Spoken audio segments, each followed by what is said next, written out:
بسم اللہ الرحمن الرحیم۔ علی وائس کے معزز ساتھیوں، السلام علیکم ورحمۃ اللہ وبرکاتہ۔ ایک میڈم اپنے اسکول سے گھر آئی۔ وہ اپنے 7 بچوں کے ہوم ورک کی کاپیاں لائی تھی۔ ہوم ورک میں بچوں نے میری خواہش کے عنوان کے تحت ایک مضمون لکھ کر اپنی میڈم کو دیا تھا۔ آج بچوں کے ان مضامین کو میڈم نے جانچنا تھا۔ گھر کے ضروری کام کے بعد اس نے کاپیاں جانچنا شروع کیا۔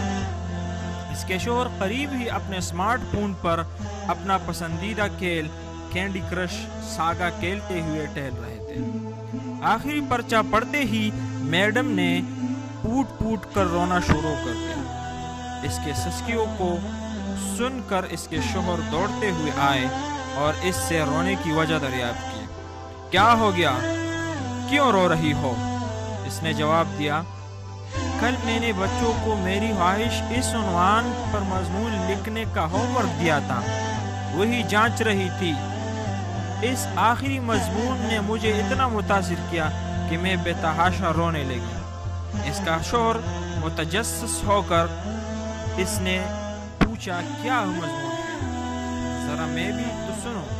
میڈم نے کہا، سنیے جناب، میری خواہش ہے کہ میں ایک اسمارٹ فون بن جاؤں۔ میرے والدین اسمارٹ فون کو بہت چاہتے ہیں۔ وہ اس کا اتنا خیال رکھتے ہیں کہ مجھے بھی بھول جاتے ہیں۔ جب میرے والد آفس سے آتے ہیں اور تکے ماندے ہوتے ہیں تو ان کے پاس اسمارٹ فون کے لیے تو وقت ہوتا ہے، لیکن میرے لیے وقت نہیں ہوتا۔ جب میرے والدین کام کرتے ہیں اور فون کی گھنٹی بجتی ہے تو وہ فوراً فون اٹھا لیتے ہیں، جبکہ میں کتنا ہی روں میری طرف دیکھتے ہی نہیں۔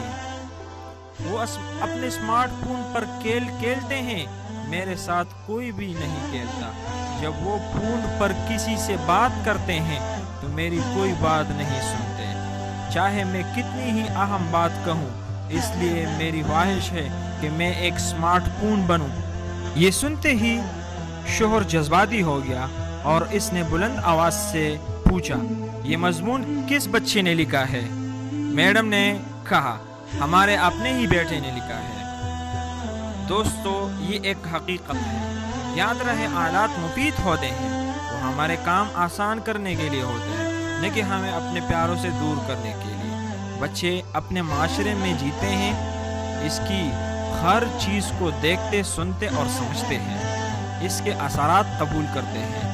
ہمارے افعال ان کے نازک ذہنوں پر نقوش مرتب کرتے ہیں، اس لیے ہمیں ان پر انتہائی توجہ دینی چاہیے کہ ہمارے کسی عمل سے بچوں کے ذہن کوئی منفی تاثر قبول نہ کرے۔ چلیے ناظرین، ویڈیو کا اختتام یہیں پر کرتے ہیں۔ ملتے ہیں ایک نئی خوبصورت ویڈیو کے ساتھ، تب تک کے لیے اپنا بہت سارا خیال رکھیے گا۔ اجازت چاہتا ہوں۔